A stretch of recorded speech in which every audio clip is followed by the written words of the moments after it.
This video is about relations and the relations constraint. We're going to talk briefly about what a relation is and how the relations constraint functions. Starting with a patient, we recognize that there are various people that we want to make note of. We'll start with Bob. There's also Bob's clinic and Bob, a medical doctor, for example. We know that the patient has something to do with Bob's clinic. Is the patient employed at a place called Bob's Clinic, or is this where the patient receives medical services? We also have just plain Bob. Is Bob another patient that referred the patient, or is Bob the adjuster on the patient's motor vehicle insurance claims? Is Bob MD the patient's physician, or is Bob the person that referred the patient and just also happens to be a medical doctor? The other way to ask these questions is the more common way. We need to record a patient's employer, physician, and who they are referred by, for example. So off we go. We're logged into Coligo at our test facility, Cassini, and we're in our example patient, Paige Davis.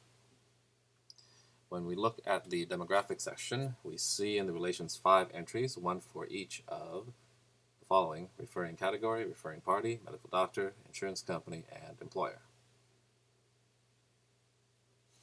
The related party is not available for all entries in this case because Paige is a new patient. We haven't done anything with her relations information since we created her. You need to know that every night a process erases all not available related parties from relations information, and the result looks like this. We won't enter any related parties yet. Instead, for now, we'll go to the scheduler and see what effect blank related parties have on the user experience.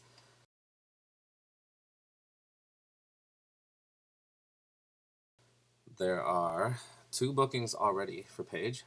When we open one up, we see that instead of a list of service types that we can use for creating services, we have an alert telling us that relations information is incomplete. What you should surmise from this is that, as a general rule, tomorrow's bookings will not be billable after tonight's process that cleans out relations marked not available. So, what to do? Keep in mind that this constraint is a gentle, i.e. annoying reminder that your relations information is incomplete. The fastest way to put not available back in the relations is to open a create booking dialog. When we do so here, we see that the relations have been filled in again. And in the patient summary, the relations are also filled in where previously they had been wiped out.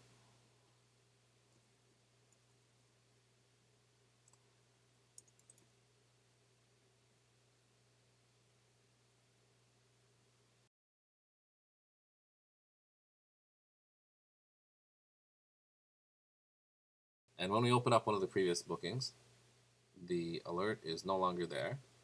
The service type list is now available instead for creating services.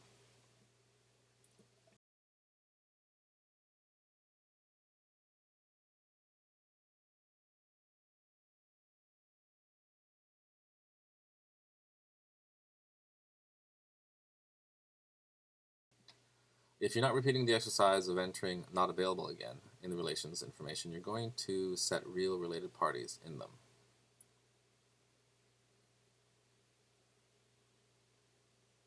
We can do so here by clicking on the relational context. You can see that not available and not applicable are always provided as options.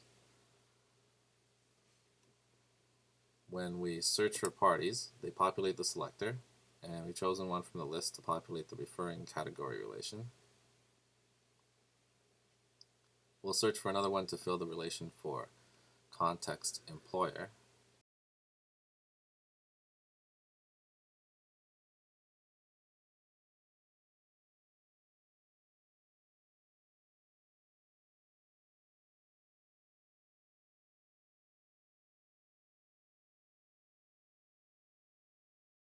We'll say the insurance company is Manulife.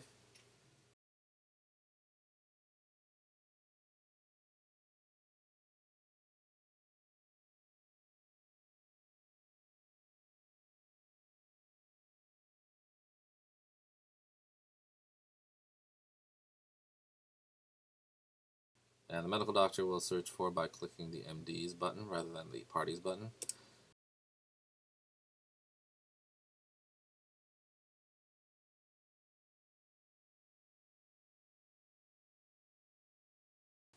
If the medical doctor you need to select cannot be found by a search for MDs, you can request the MD to be created.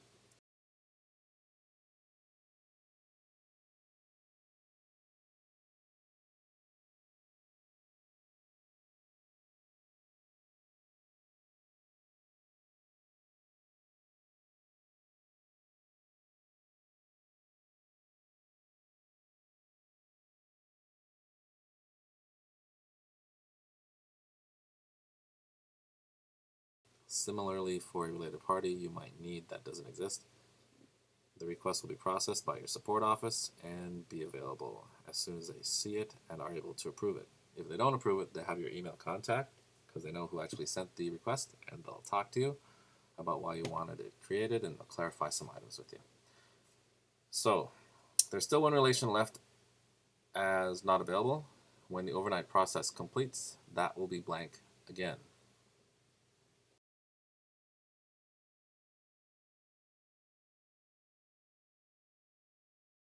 The effect of one unspecified relation is the same as the effect for more than one unspecified relation.